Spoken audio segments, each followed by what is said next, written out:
Bismillahirrahmanirrahim daawadayaal ku soo dhawaada YouTube-ka wararka Soomaalida qodobada ugu waaweyn aad ku maqli doontaan waxaa kamid ah waxaa sii kordhaya xiisada ka dhalatay muranbadeedka ee u dhaxeeya dowladaha Kenya iyo Soomaaliya.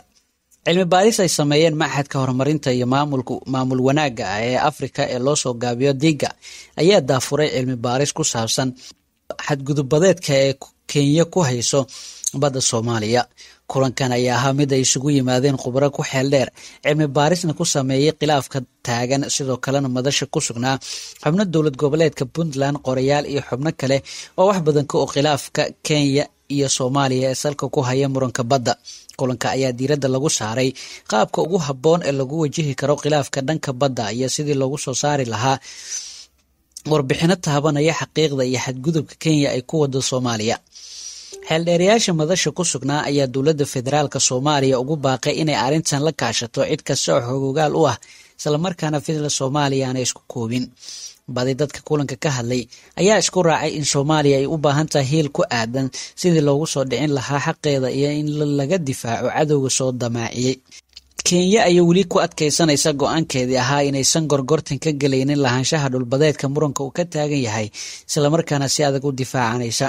Dowladda federaalka Soomaaliya iyo xisbiyada dalka ka jira ayaa meel adag iska taagay arrinta muranka badda Kenya waxaana la isku afgartay inaan wada hadal iyo gorgortan laga gelin midnimada iyo qarannimada dhulka Soomaaliya.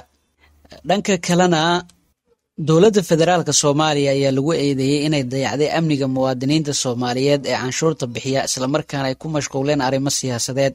Kulan magaalada Kismaayo ku dhex maray ra'iisul wasaaraha Soomaaliya Xasan Cali Kheyre iyo dhalinyarada magaaladaasi ee waxbartay ayaa su'aalo adag lagu weydiiyay ra'iisul wasaaraha kuwaas oo qaarkood ku adkaaday inay si sax ah kaga jawaabaan.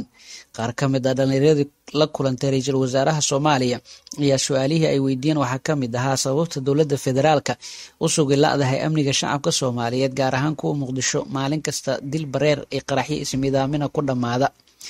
Isla markaana madaxtooyada Soomaaliya ay ugu dhabeen la'dahay ballanqaadkii ay shacabka Soomaaliyeed u sameysay. Mudane Xasan Cali Kheyre ee ra'iisul wasaaraha Soomaaliya ayaa ku warceliyay in dowladda federaalka muddadii 2 sano ay jirtay ku mashquushay sidii dib u habeen iyo tirikoob sax ah loogu sameyn lahaa ciidamada xoogga dalka wuxuuna hadalkiisa intaasi ku daray in ciidamada ay hadda akoon ku qaataan lacagahooda mushaaraadka. Dadka arrimaha ammaanka ku xeel dheer ayaa aaminsan in dowladda federaalka ay ku fashilantay siyaasadeeda amniga iyo weliba hanaanka ay u wajahayso dagaalka Al-Shabaab.